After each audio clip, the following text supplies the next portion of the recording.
I suppose lots of confusion. I remember when we first reported it, the idea that the Italians were sending frigates, that seemed like a somewhat brave thing for the Italians to do. Seems like that wasn't necessarily, they didn't necessarily have fantastic intentions. What do you make of the international intervention in this situation? I mean, I think those international interventions are really for domestic audiences. So you had Italy, you had Spain, and you had Turkey.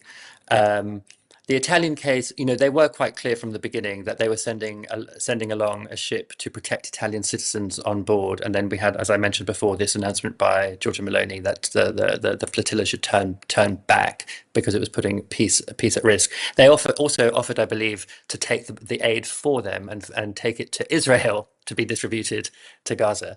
The same with Spain. Spain, it seemed as though they took at least rhetorically, a much stronger line. They also turned back at the orange line, and Turkey did the same. Now you could say, look, none of these countries want to instigate a war with Israel. None of them want to get caught up in a naval, in attacking an Israeli naval ship or being attacked by an Israeli naval ship. So, therefore, thought for the out of the interest of international peace, they should move out of those regions or not cross into those regions.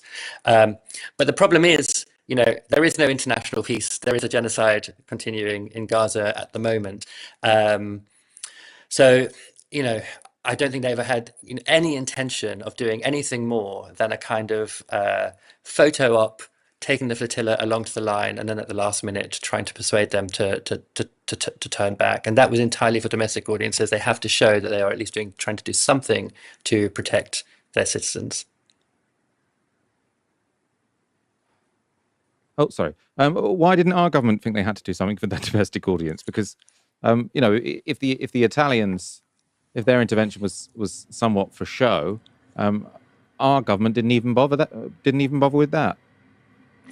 Well, our government hasn't bothered with much, has it, Michael? And I tell you what, if you want to see a very interesting interview, you should go and watch Owen Jones interviewing Labour MP Luke Akehurst at Labour conference this weekend. I won't spoil it for you. It's quite a sight.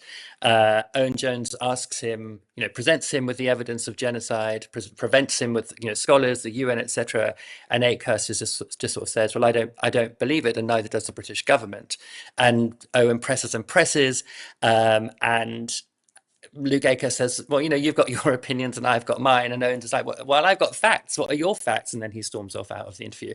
That is really the British government. The British government has sort of formed an opinion, which is not an opinion based on facts, but is an opinion based on political convenience, political allyship. And for the sake of that, political convenience and that political allyship, it has done zero to protect its citizens. There are several British citizens on board boats in this flotilla. When the drone strikes happened, especially the ones off the coast of Crete, the rather large ones, we at Novara wrote to the Foreign Office to ask what they were doing. And I believe that we still haven't had a reply.